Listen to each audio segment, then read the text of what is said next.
여러분 지금 이 순간 세계에서 가장 강한 군대를 가진 나라가 어딘지 아세요? 미국 당연하죠. 그 다음은요. 2024년 글로벌 파이어 파워 기준으로 2위는 러시아, 3위는 중국, 4위는 인도입니다. 그리고 놀랍게도 5위는 대한민국이에요. 우리나라가 영국, 프랑스, 일본보다 위라는 거죠. 그런데 여기서 한 가지 궁금증이 생기지 않으세요? 이 순위 항상 이랬을까요? 사실 지금으로부터 40년 전만 해도 이 지도는 완전히 달랐어요. 오늘은 1980년대 냉전 최전성기부터 2024년까지 세계 군사력 탑10의 변천사를 함께 살펴볼게요. 1980년 세계는 두 개의 거대한 블록으로 나뉘어 있었어요. 동쪽엔 소련, 서쪽엔 미국. 그런데 이 시기 순수 군사력만 따지면 1위는 소련이었어요. 탱크 수만 5만 3천 대, 미국의 3배였거든요.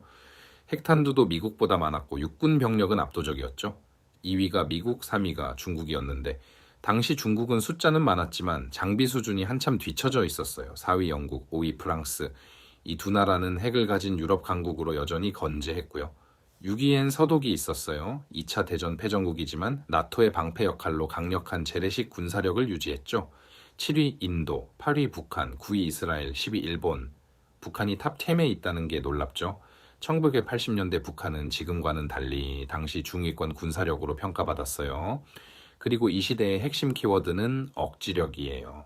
서로가 서로를 너무 강해서 못 건드리는 공포의 균형, 바로 MAD, 상호 확증 파괴 전략이죠.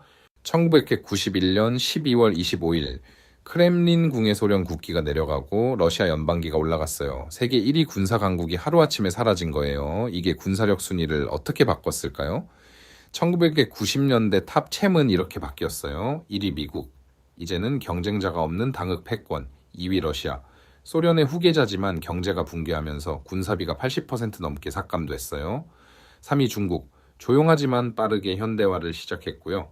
4위 인도, 5위 영국, 6위 프랑스, 7위엔 이라크가 잠깐 올라왔다가 걸프전으로 무너졌고 그 자리를 사우디아라비아가 채웠어요. 이 시기 가장 극적인 장면은 1991년 걸프전이에요. 미국이 100시간 만에 이라크를 굴복시키면서 미군의 압도적 기술력을 세계에 보여줬죠. 정밀 유도폭탄, 스텔스기, 위성통신.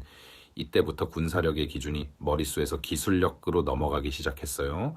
2001년 9월 11일 뉴욕 세계무역센터의 비행기 2대가 충돌했어요. 이 사건은 세계 군사 지형을 완전히 바꿔놓았어요. 미국은 아프가니스탄과 이라크에 동시에 전쟁을 시작하면서 국방비를 폭발적으로 늘렸어요. 2008년 기준 미국의 국방비는 7천억 달러, 전 세계 나머지 국가를 다 합친 것보다 많았죠. 2000년대 탑5는 미국, 러시아, 중국, 인도, 영국 순이었는데요. 여기서 주목할 나라는 중국이에요. 2000년대 내내 중국의 국방비는 매년 10% 이상씩 성장했거든요.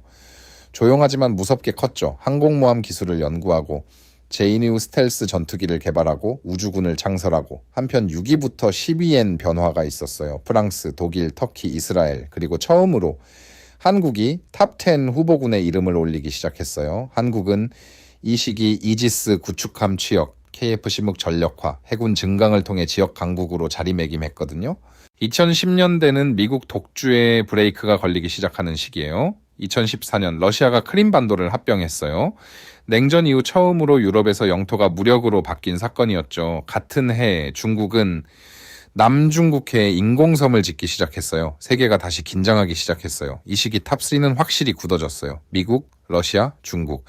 4위는 인도인데 인도는 2010년대 들어 국방비를 매우 공격적으로 늘렸어요.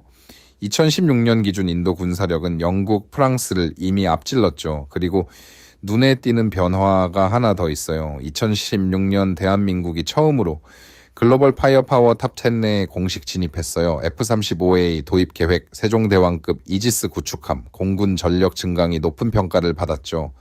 이 시기 유럽 국가들은 오히려 순위가 내려가는 추세였어요. 냉전 종식 이후 유럽은 20년 넘게 국방비를 줄여왔거든요.